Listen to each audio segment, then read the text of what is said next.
I sit at my kitchen table surrounded by recipe cards handed down through generations, planning my contributions to our family Thanksgiving. For weeks, I've been refining the menu cornbread stuffing with cranberries, sweet potato casserole with the praline topping Mom always compliments. My coffee steams beside me as I make notes about ingredient quantities when my phone lights up with Mom on the caller ID. "Hey, Mom," I answer, warmth spreading through my chest. Despite our complicated relationship, these traditions still matter to me. To all of us. "Mara, dear, we need to talk about Thanksgiving this year." Her voice carries that artificial lightness that always precedes bad news. My pencil hovers over the recipe card. "Is everything okay?" "Of course, everything's fine. We're just doing things differently this year." She pauses. "We're keeping it small, adults only." The coffee cup slips from my hand, splashing across my carefully planned menu.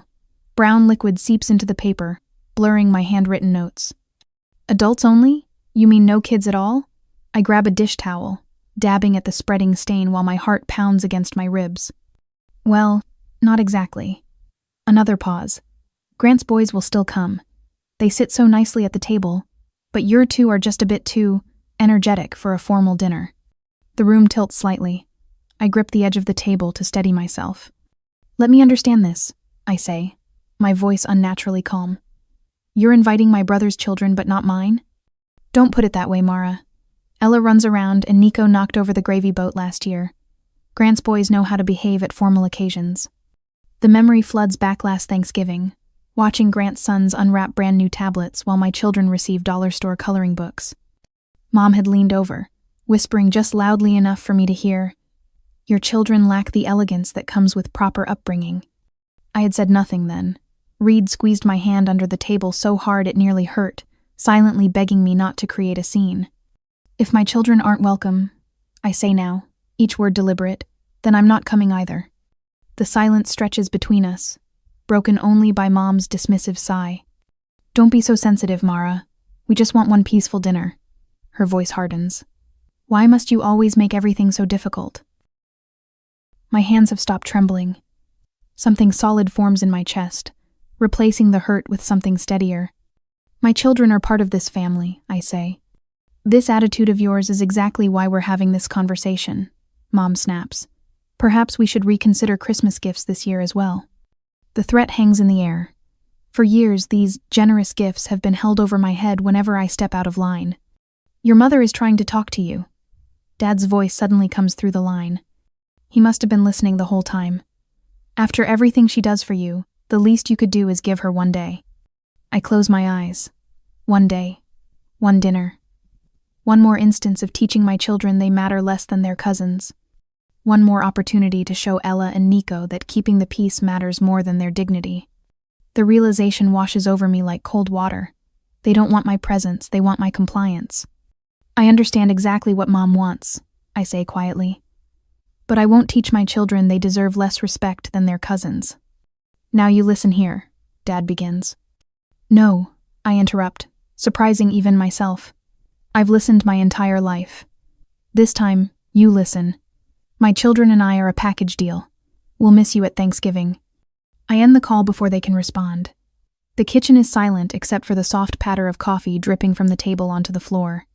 Through the doorway, I can see Ella helping Nico build a tower with wooden blocks, their laughter carrying across the room. For them, I think. This time I stand my ground for them. Next day, I clutch my phone tighter against my ear, sure I've misheard. "What do you mean Dad's grocery card isn't working?" "It was declined at Kroger," Mom says, her voice pinched with irritation. "I had to leave a cart full of groceries. It's your card, isn't it?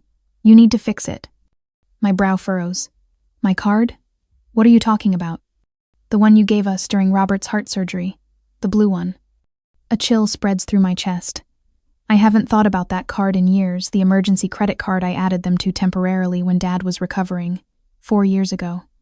"Hold on," I murmur, already opening my banking app. The balance appears on screen, and my legs give out. I sink into the kitchen chair, staring at a number that can't possibly be right. $22,346.98. The room tilts slightly. "Mara, are you there?" Mom's voice sounds distant. "I'll call you back," I whisper, ending the call before she can respond. My fingers tremble as I scroll through the transaction history. Pages and pages of charges. Groceries, gas stations, Home Depot, JCPenney, Delta Airlines. Years of purchases I never made. I hardly notice when Reed walks in, his expression shifting from cheerful to concerned. "Honey, what's wrong? You look like you've seen a ghost." I can only shake my head, pushing the phone toward him. They've been using my credit card for 4 years. Later that evening, our home office transforms into a war room. Bank statements cover every inch of the desk. Reed stands behind my chair, his presence steady as the customer service representative's voice fills the room through speakerphone. "Yes, I can confirm additional cards were sent to a Savannah address in March 2019, the representative says. "It appears they were authorized by the primary account holder." "That was temporary," I say, my voice surprisingly calm considering the storm inside me. "My father was recovering from heart surgery. I never intended." "I understand, Mrs. Fields. Unfortunately, without a specific cancellation request, those cards remained active." Reed squeezes my shoulder as the representative continues. "Would you like me to list the total charges by category?" I press my fingertips against my closed eyelids. "Please." The numbers wash over me. Groceries, $9,872.63. Gas, $5,140.09. Utilities, $8,653.78. Car repairs, $3,294.43. My hands begin to shake again when she mentions vacation expense a weekend at Hilton Head Island last spring that cost nearly $2,000. The total unauthorized spending comes to $36,841.92 over 4 years, she concludes. Beside me, Reed inhales sharply. That amount would cover Ella's art camp for 3 summers. It would pay for Nico's speech therapy, which our insurance refuses to cover. It represents countless opportunities stolen from my children by the very people who claimed my parenting wasn't good enough. "There's one more thing you should know," the representative adds. "There have been several late payments on this account over the past year." My stomach twists. "Late payments? But I have autopay set up for the minimum." "Yes, but when the balance exceeds your credit limit, the automatic payment only covers a portion. The account has been 30 days past due 3 times in the last 12 months. My credit score, my ability to qualify for loans, all damaged while I remained oblivious." When the call ends, Reed paces behind me, running his hands through his hair. $36,000, he says, his voice tight. "We're not wealthy like your brother, Mara. We can't absorb this." The unfairness of it all crashes over me. My parents, who live in a paid-off colonial in Savannah's historic district, who vacation in Europe, who buy Grant's son's new tablets while giving my children dollar store coloring books. They've been siphoning money from us for years. "Call back," Reed urges. "Cancel those cards now." My fingers move automatically, dialing the number again. This time, my voice doesn't waver as I request immediate cancellation of all additional cards. A wave of relief washes through me when the representative confirms the cards are now invalid. "Is there anything else I can help you with today?" she asks. So many answers fill my mind. Can you restore my trust in my parents? Can you give back the opportunities my children lost? Can you erase the memory of how easily I was used? "No," I say finally. "That's all. Thank you." As I stare at the statement spread across the desk, a question forms in my mind. Should I confront my parents immediately while anger burns hot in my chest, or wait until I've calmed down? Would addressing their betrayal while furious lead to irreparable damage, or would waiting only show them I could be taken advantage of again? What would you do when the people who raised you prove they've been using you all along? I reach for my phone, my decision made. The envelope arrives on a Tuesday, cream-colored with my parents' return address in the corner. It sits innocently among the bills and advertisements. Nothing about its appearance suggests the bomb waiting inside, yet my fingers hesitate before breaking the seal. Inside, I find a single sheet of paper with a law firm's letterhead, Peterson, Gable, and Associates, my father's golf buddies' practice. The paper trembles in my hand as I read, "Invoice number 4721. B. Client, Margaret and Edward Whitfield. Services rendered. Child rearing expenses, $1,980. 8/2006. Amount due, $65,940.12. Below stretches an itemized list: private school tuition, summer camps, dental work, clothing allowances, even emotional labor and stress management. Each item assigned a precise dollar value. I stand frozen in my kitchen, the afternoon light suddenly too harsh. A laugh bubbles up hollow and sharp-edged. Reed walks in, car keys jingling in his hand. "Hey, I grabbed milk on the way." He stops, studies my face. "What's wrong?" I hand him the paper wordlessly. "They're billing you for your childhood?" His voice climbs higher with each word. "This can't be legal." "It's on legal letterhead." "This is insane, Mara. No court would." "That's not the point." I take the paper back, fold it precisely along its creases. "They don't expect me to pay. They want me to know they own me." That night, sleep refuses to come. Reed's breathing settles into a steady rhythm beside me while I stare at the ceiling, mind racing through calculations. How much did they actually spend? Was there ever a time when their love came without strings attached? I slip out of bed and pad down to my office. Opening my laptop bathes the room in blue light as I create a new spreadsheet. Column A: every time I've helped my parents financially since college. Column B: emotional support provided during Dad's heart surgery, Mom's knee replacement, holiday hosting, birthday planning. Column C: the missed work hours, the therapy sessions needed afterward. By 3 a.m., the numbers blur. I've calculated the unpayable debt of being their daughter years of unreciprocated support, thousands in loans never repaid, countless hours spent managing their disappointment. The final sum makes their invoice look paltry by comparison. My eyes burn. I rest my forehead against the cool desk surface and finally let the tears come. "Mommy?" I look up to find Ella standing in the doorway, Mr. Buttons dangling from one hand. Her hair sticks up in sleep-tousled peaks. "Baby, it's late. You should be in bed." I wipe my face hastily. She crosses the room and places her worn teddy bear in my lap. When I'm sad, Mr. Buttons helps. He doesn't fix things, but he makes the crying less lonely. My throat tightens as I accept the stuffed animal. "Thank you, sweetheart." "Is it because of Grandma and Grandpa?" she asks, wisdom beyond her 8 years shining in her eyes. I nod, unable to speak. "They make you cry a lot." She says it as a simple observation, not a question. After tucking her back into bed, I make my decision. The 6-hour drive to Savannah stretches before me like a gauntlet, but some conversations can't happen over the phone. The morning sun beats down on my parents' porch as I ring the bell. 6 hours of highway behind me, my back stiff and resolve hardened. The door swings open to reveal my mother, perfectly coiffed despite the early hour. "Oh, so now you show up?" Her eyebrows arch high, voice dripping with affected surprise. I hold up the letter. "You seriously think this will work?" Then I tear it in half, the sound sharp and final between us. "We've given you everything," she hisses, stepping back as if my presence contaminates her immaculate foyer. Dad appears behind her, arms crossed. "Maybe we'll talk to a real lawyer next time." "For what? Raising your own child?" The words feel foreign in my mouth. I've never spoken to them this way. "You can't invoice me for doing what parents are supposed to do." "After everything we've sacrificed," Mom begins. Sacrificed? The word ignites something inside me. "I've been buying your love my whole life. I just didn't know there was a price tag attached." Dad's face flushes dark red. "You ungrateful." "I'm not ungrateful. I'm awake." I step back, suddenly lighter. And I'm done. The drive home should feel longer, but something has shifted. I call Reed from a rest stop off I-95. "How did it go?" His voice carries concern across the miles. "They threatened legal action." I watch an elderly couple at a nearby picnic table sharing a thermos of coffee. The woman laughs at something her husband says, leaning naturally into his shoulder. "I called Jason," Reed says. "He'll meet with you tomorrow. I'll take the day off for the kids."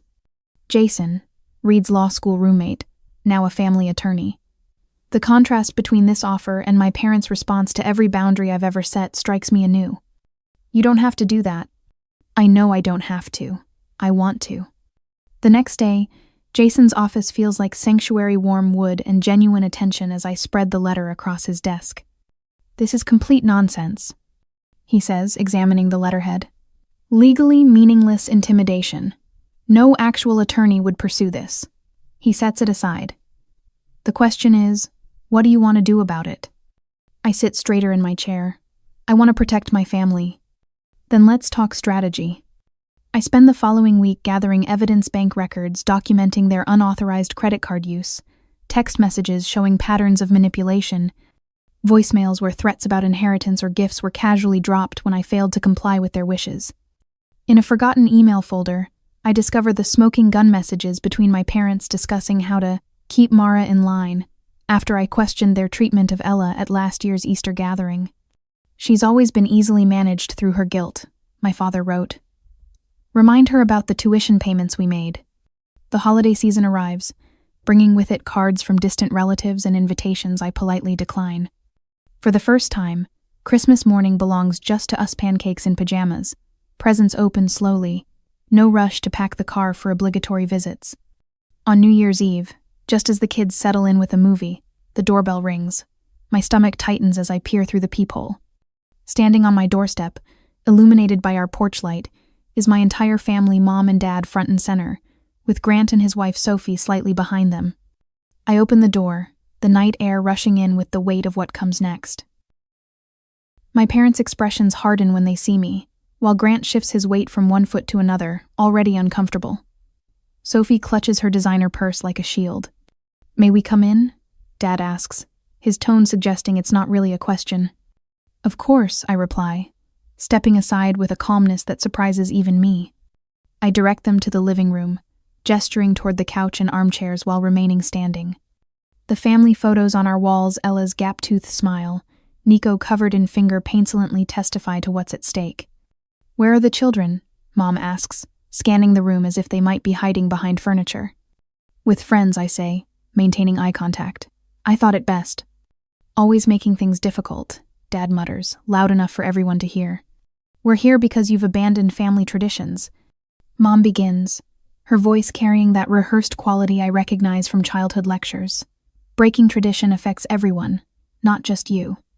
The boys miss their cousins, Sophie adds, her perfectly manicured nails tapping against her knee. It's not fair to keep them apart because of adult disagreements. Grant says nothing, but his eyes dart between me and our parents. I notice the slight furrow in his brow, the same expression he wore as a child, when beginning to question something but lacking the courage to speak up. Reed enters from the kitchen, carrying a tray with coffee mugs. His presence steadies me as he places the tray on the coffee table without offering to serve anyone. He stands beside me, our shoulders almost touching. We've given this situation considerable thought, Dad announces, straightening his back. And we've consulted a lawyer about filing for grandparents' visitation rights. The statement hangs in the air like a thrown gauntlet. Reed's hand finds mine, squeezing gently. The court looks favorably on maintaining family relationships, Mom adds, confidence edging her words, especially when the grandparents have been so involved in the children's lives. Grant clears his throat. Mom, I'm not sure that's... It's the right thing, Sophie interrupts, leaning forward. Family matters. The boys miss their cousins, and it's not fair to keep them apart. You're right, Sophie, I say quietly. Family does matter. Something in my tone makes Grant look up sharply. Reed, would you mind getting the folder from my office? Reed nods and leaves the room. The silence that follows feels electric. When he returns with the brown accordion file, I take it and place it on the coffee table. Since we're discussing family and fairness, there's something we should address. I open the file and begin spreading bank statements across the table. Credit card bills, transaction histories, and account summaries form a paper trail of betrayal. Grant leans forward, confusion evident as his eyes scan the documents. What is all this? He asks. 4 years of unauthorized charges on my credit card. I explain, my voice level despite the anger simmering beneath. Groceries, utilities, Vacation 7 Christmas gifts that I apparently gave to myself. Grant's eyes widen as he recognizes our parents' spending patterns. Sophie's hand flies to her mouth. With the evidence spread before us, I wondered if I should lay everything bare now, or give them one last chance to admit what they'd done. Would complete exposure bring justice, or would offering mercy show my children a better way forward? Reed steps forward, his calm presence a contrast to the tension filling the room. We discovered these charges recently, he explains, gesturing toward the statements. Your parents have been using Mara's credit card without permission since 2019. The total is over $36,000. Grant looks directly at our parents, his face flushing. Is this true? Dad waves his hand dismissively. We've given her so much more over the years. Everything we ever did was for this family. Including charging thousands to my account without my knowledge? I ask, pulling another document from the folder. Or writing emails about how to manage me. Mom's face pales as I hold up printed copies of conversations between her and Dad. Emails discussing my attitude problem when I question their decisions. Messages strategizing how to ensure I wouldn't make waves at family gatherings. You had no right to read our private emails, Mom sputters, her composure cracking. And you had no right to use my credit card, I counter. Grant reaches for one of the statements, examining the charges more closely. The comfortable certainty he walked in with visibly crumbles as he processes what he's seeing. You told me this was about Mara refusing to participate in family traditions, he says to our parents, his voice hollow with realization. Sophie leans toward Grant, whispering, We should go. This isn't what you described. Her eyes dart between the documents and my parents with growing discomfort. For the first time in my life, I see my parents' authority wavering not just in my eyes but in Grant's. The power they've wielded for decades through guilt, obligation, and manipulation suddenly seems brittle against the solid weight of truth. After all we've done for you, Mother says, her voice cracking as she clutches her purse to her chest. We just wanted to enjoy our retirement. Is that so much to ask? I stand perfectly still in my living room, surrounded by my children's artwork. The crude crayon drawings and finger paintings proudly displayed along the walls suddenly feel like shields against the emotional arrows being fired across the room. Your mother has sacrificed so much, Dad adds, his eyes fixed on a spot above my head, refusing to meet my gaze. We've given you everything. The familiar weight of guilt tries to settle on my shoulders, but I shrug it off. Not today. Reed steps closer to me, his presence solid and reassuring at my back. If you push this, Mother continues, her voice dropping to a whisper, it'll destroy the family. Is that what you want Ella and Nico to remember?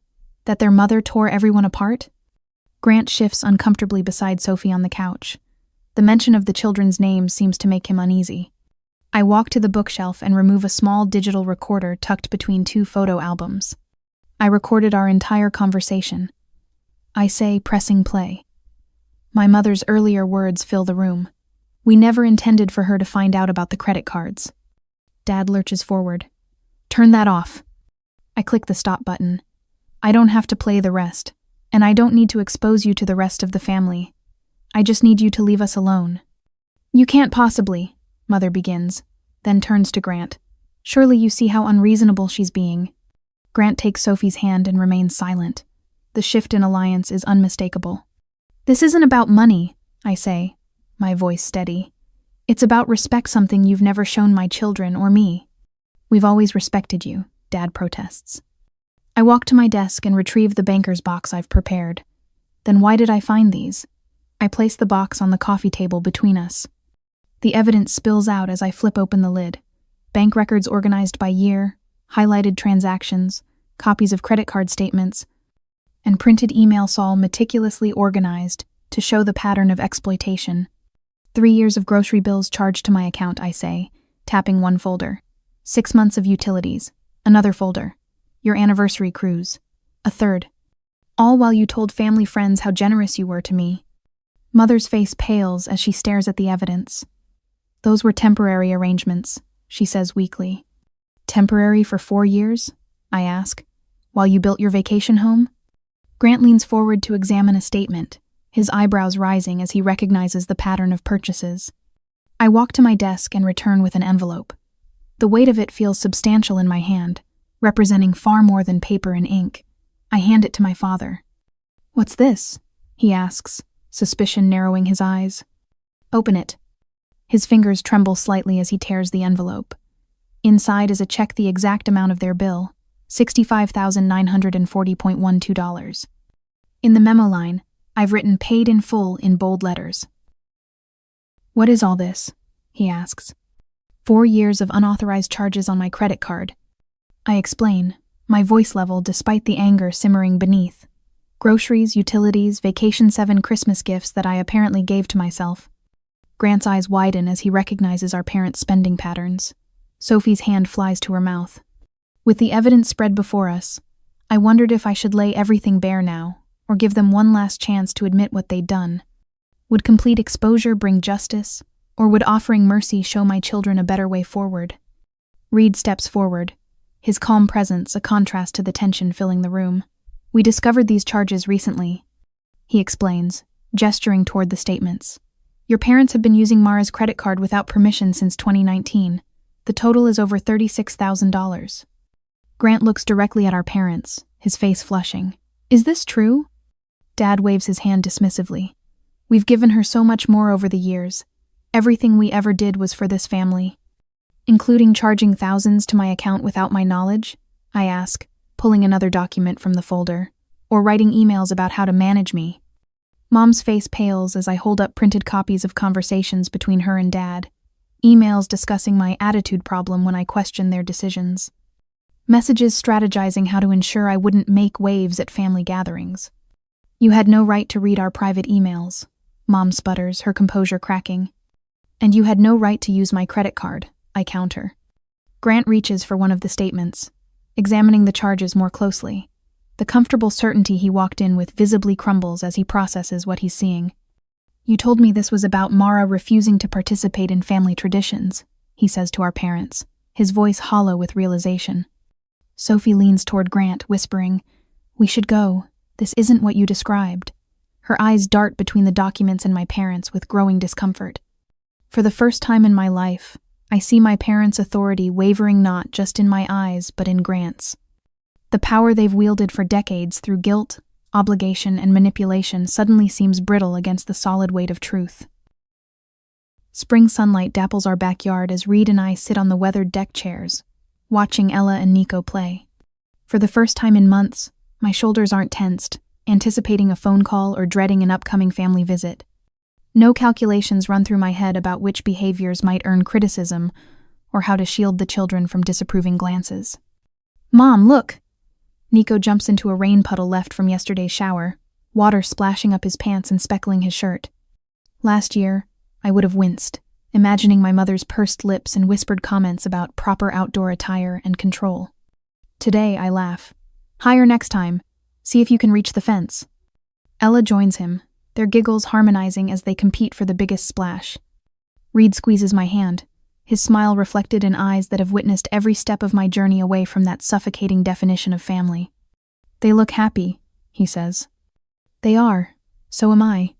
When November arrives, our dining table stretches to accommodate neighbors and friends we've grown close to over the years. The mismatched chairs and borrowed folding table create a patchwork gathering that feels more authentic than any formal dinner I attended growing up.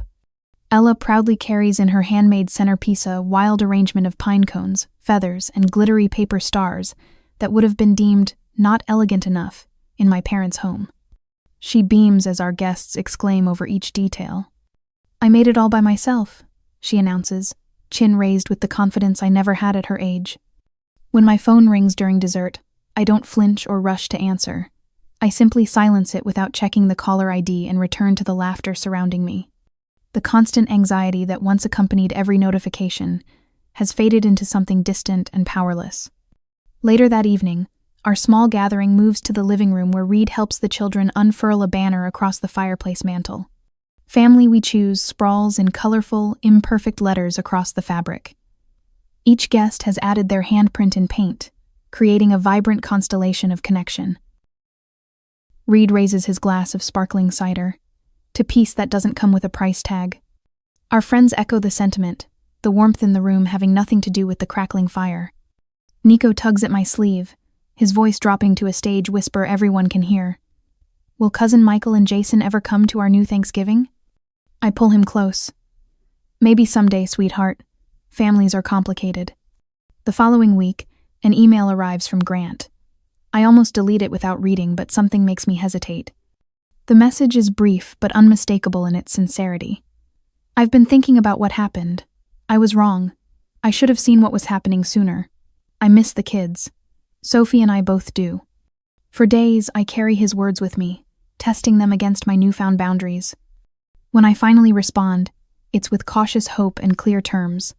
A meeting at a neutral location, just the cousins at first, with both Grant and I present, but our parents nowhere involved. That evening, I scroll through old family photos on my phone. With each swipe, I delete images of forced smiles and tense gatherings where love came with conditions I could never satisfy.